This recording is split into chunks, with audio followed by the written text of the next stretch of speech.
Good morning student. आज हम class 6 specially उन स्टूडेंट्स की बात करें। आपके जो नया सिलेबस आया उस नए सिलेबस के अकॉर्डिंग जो आपके जो मैथ्स की बुक है उसका जो पहला जो चैप्टर है अपनी संख्याओं की जानकारी, ये जनरल टॉपिक है आपका, उसके अंदर जो बेसिक नॉलेज है मैथ्स का वो आपको दे रखा है, ठीक है ना। सबसे पहले मैंने यहाँ पे पॉइंट लिख रखे, उसके अकॉर्डिंग अपन चलेंगे। सबसे पहले आपको दे रखा है संख्या इन नंबर्स। अगर हम गणित की बात करते हैं तो गणित किससे बनी? अंकों से। अंकों से मतलब अगर आप कोई भी कार्य करोगे तो वहाँ पे अंकों की जरूरत पड़ेगी। यानी अगर आपको पूछ ले कि आपके क्लास के अंदर कितने विद्यार्थी हैं, 50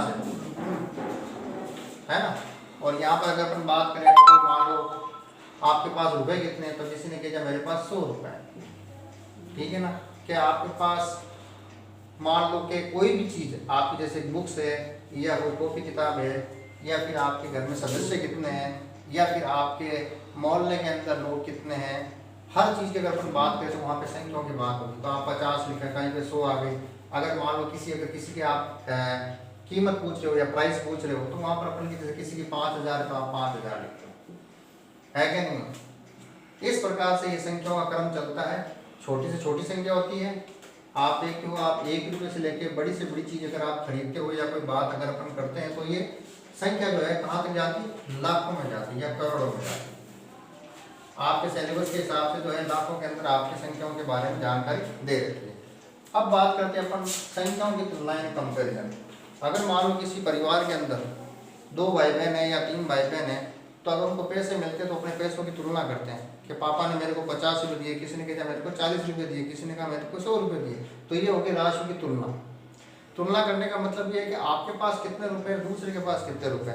अगर मान लो किसी के मान लो एक भाई को अगर मान लो 50 रुपये दिए, किसी को मान लो 10 ज़्यादा मिल गए 60 रुपये, तब मान लो ये ए है और ये बी है क्या नहीं।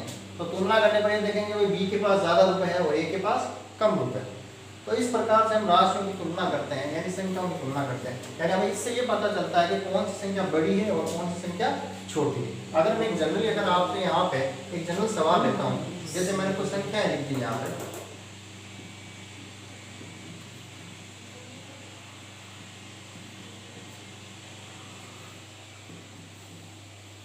अब यहाँ पर मैंने कुछ संख्या लिखी, उसमें मैंने आपको ये पूछा कि भाई सबसे बड़ी संख्या इसमें कौन सी है, तो आप फटाफट बताओगे कि 950। फिर मैंने कह दिया कि भाई यहाँ पे सबसे छोटी संख्या कौन सी है, सबसे छोटी संख्या 300 है ना। तो इस प्रकार से हम इन संख्याओं की तुलना करते हैं। अब उसके बाद जो अगला क्रम आता है आपके, वो आता है आपके आरोही क्रम।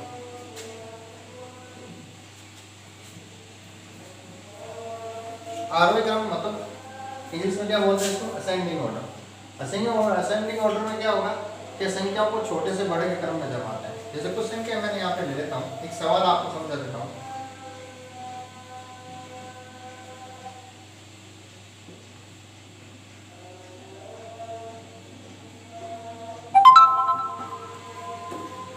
ये कुछ संख्या मैंने ली है। अब मैंने आपसे कह दिया कि भाई इसको आपको आरोही क्रम में जमाना, और आरोही क्रम डिसेंडिंग ऑर्डर जिसको बोलते हैं इंग्लिश के अंदर, इसको बड़े से छोटे के क्रम में जमाते हैं, इसको छोटे से बड़े के क्रम में जमाते हैं।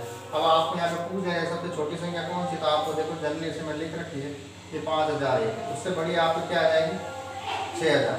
उसके बाद में आपको क्या आ रही है 7001 और ये 8001। तो ये हो गए आपके आरोही क्रम। आरोही क्रम में क्या होता है? छोटे से बड़े के क्रम में चलते हैं। और अवरोही क्रम में क्या होता है? बड़े से छोटे के क्रम में चलते हैं। अब बड़े से छोटे के क्रम का मतलब ये हो गया कि सबसे पहले बड़ी संख्या का, अगर मैं इसी संख्या को अगर बड़े से छोटे क्रम में लिखूं तो कैसे लिखूंगा? सबसे बड़ी संख्या आप लिखोगे 8001, फिर आपके क्या आ जाएगी 7001, फिर उसके बाद में क्या आ जाएगा 6000, उसके बाद में क्या आ जाएगा आपके 5000। तो इस प्रकार से आपके आरोही क्रम और अवरोही क्रम ये आप अपनी पिछली कक्षा यानी कक्षा 5 उसके अंदर आप इसकी जानकारी हासिल कर चुके हैं, पढ़ चुके हो। तो ये आरोही क्रम और ये अवरोही क्रम था, ठीक है ना। उसके बाद में अगली जो फॉर्म आती है आपके एक्सटेंडेड फॉर्म्स को इंग्लिश में बोलते हैं विस्तारित रूप। अब विस्तारित रूप क्या होता है? अब जैसे कि मान लो एक मैं संख्या बोलूं, मैंने बोला कि भाई 105 है। अगर 105 को अगर अपन रुपए से अगर कंपेरिजन करें, 105 का मतलब क्या होगा? एक 100 का नोट, एक 5 का नोट। तो आप इसको कैसे लिखोगे? एक तो 100 का नोट है और एक 5 का नोट। अगर इसका कुल मूल्य आप देखोगे तो कितना हो जाता है 105 रुपये, यानी 105। तो इसका मतलब 105 को अगर आप विस्तारित रूप में लिखो तो कैसे लिखोगे 100 + 5 यानी कि 105। तो ये विस्तारित रूप होता है। इसी प्रकार से अगर मान लो संख्या हजारों में हो, जैसे मैंने लिख दिया कि भाई संख्या है आपके 5540, तो आप इसके अंदर अपने विस्तारित रूप इसका लिखें। तो सबसे पहले देखें लिखने का तरीका बता देता हूँ। अब 5 है, 5 के बाद में कितने अंक आते हैं 3 अंक है इसके अंदर, है ना, तो 3 जीरो लगा दो आप। फिर उसके बाद में हमने इसको लिख लिया, फिर इसकी बात करते हैं, ये 5 है, इस 5 के बाद में कितने अंक आए हैं 2 अंक, तो 2 जीरो लगा देंगे अपन। उसके बाद में 4 है, 4 के बाद में कितने अंक है 1 अंक है, तो 0 लगा देंगे।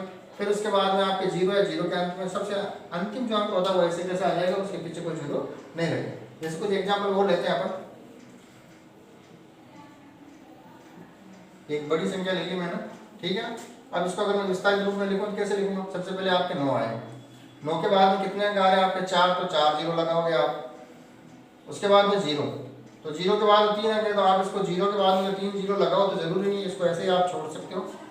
उसके बाद में 7 लेते हैं, 7 के बाद में कितने अंक आ रहे हैं 2, तो 2 जीरो लगाओगे आप। उसके बाद में आपके 6 के बाद में 1 अंक आ रहा था, 1 जीरो लगेगा।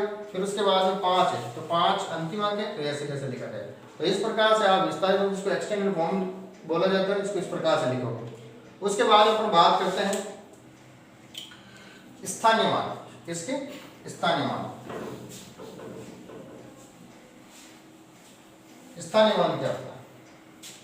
विस्तारित रूप और स्थानीय मान दोनों को लिखने का तरीका अलग है, मगर थोड़ा सा फर्क है। इसको प्लस लगा के लिखा जाता है, उसको अलग अलग नीचे लिखा जाता है। अब इस वजह से मैंने कोई संख्या ले ली। अब यहाँ पर आपसे पूछा जाएगा सवाल के अंदर कोई 5 का स्थानीय मान क्या होगा, प्लेस वैल्यू ऑफ 5। तो यहाँ पर अपन क्या करेंगे 5 का स्थानीय मान,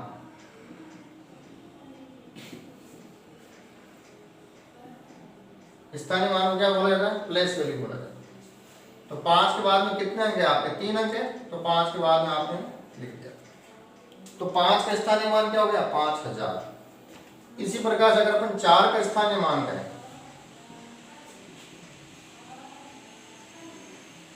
तो 4 के बाद में कितने अंक आ रहे हैं आपके 2 अंक है, तो आप लिखोगे ये 400। इसी प्रकार से आपसे पूछा जाएगा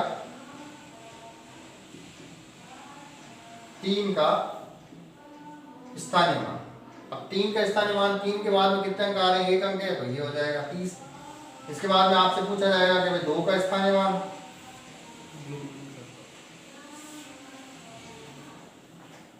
तो 2 के पीछे तो कोई अंक है नहीं, तो 2 का स्थानीय मान 2 ही रहेगा।